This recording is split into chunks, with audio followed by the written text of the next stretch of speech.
Hey everyone, this is Geetanjali. Welcome back to my channel. तो आज हम ये जो दो हमारे पॉट हैं जिसमें बहुत सारा प्लांट्स का मेस्टअप हुआ है, तो इसको आज हमें ठीक करना है। इसमें सिंगोनियम है, पर्पल हार्ट है और कॉर्डिलाइन फ्रूटोकोसा है। तो इन तीनों को हम अलग करेंगे। तो इसमें मैं दो पॉट्स में बुके बना रही हूँ सिंगोनियम के। देन दो में मैं पर्पल हार्ट शिफ्ट करूँगी। उसके बाद कॉर्डिलाइन फ्रूटोकोसा का हम जो है कटिंग से प्लांट्स मल्टीप्लाई करेंगे। तो हमें ज़्यादा कुछ नहीं करना है, बस सभी प्लांट्स को अलग अलग निकाल कर अलग अलग गमलों में रख देना है। सिंगोनियम की सॉइल के लिए मैंने थोड़ा सा कोकोपीट भी लिया है, और पर्पल हार्ट तो कहीं भी हो जाता है, बहुत सारा मल्टीप्लाई हो जाता है, तो इसको आप किसी भी तरह की मिट्टी में लगा सकते हो भाई। और इसके बाद जो कॉर्डिलाइन फ्रूटोकोसा है, ये इंडोर प्लांट भी है, इसको आप आउटडोर भी रख सकते हैं। ये दोनों ही तरह से सर्वाइव करता है। वैसे अगर आप इसको इंडोर रखेंगे तो बहुत ही अच्छा चलेगा। और ये एक प्लांट से इतने सारे प्लांट्स मैंने मल्टीप्लाई किए हैं, आप भी इसी तरह से बहुत सारे प्लांट्स मल्टीप्लाई कर सकते हैं, बिकॉज़ ये बहुत इजीली मल्टीप्लाई हो जाता है, बहुत इजीली इसमें रूट्स ग्रो करती हैं कटिंग से भी।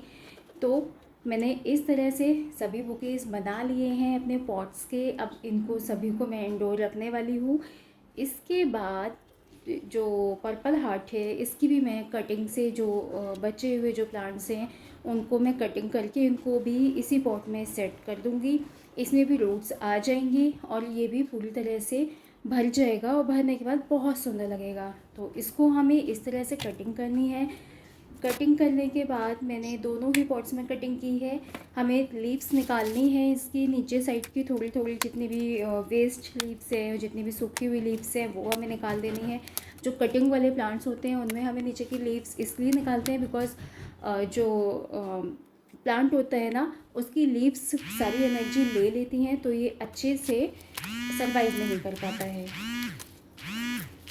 तो इसी तरह से हमें इसकी सारी लीव्स निकाल देनी है। यहाँ मैं एक प्लांट से 3 प्लांट्स मल्टीप्लाई कर रही हूँ। सी एंड इसके बाद मैं इसी सेम मिट्टी में थोड़ी सी गुड़ाई करके इसको अच्छे से निकाल लूँगी, और फिर इस मिट्टी को अच्छे से भुरभुरा बना के फिर इसको दोबारा से गमले में लगा दूँगी।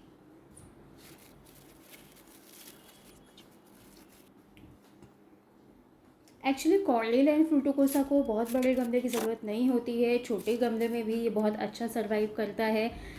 तो इसीलिए मैं इनको छोटे गमलों में शिफ्ट कर रही हूँ ताकि मैं इसको इंडोर रख सकूँ।